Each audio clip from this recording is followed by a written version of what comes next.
সম্পাদক জননেত্রী শেখ হাসিনার একান্ত বিশ্বস্ত জননেতা ওবায়দুল কাদের।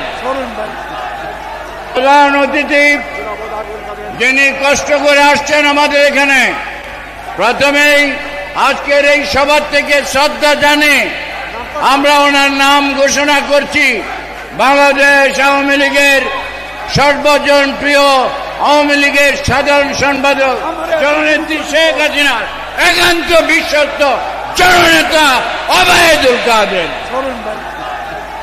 এত কথা বলা তোর কাজ, স্লোগান বন্ধ করতে হবে, স্লোগান বন্ধ, তা নাহলে আমি কথা বলবো না। স্লোগান বন্ধ করতে হবে, আমি না কথা বলবো না। স্লোগান বন্ধ করো, এই তুমি বন্ধ করো। এই কে দেখো তো।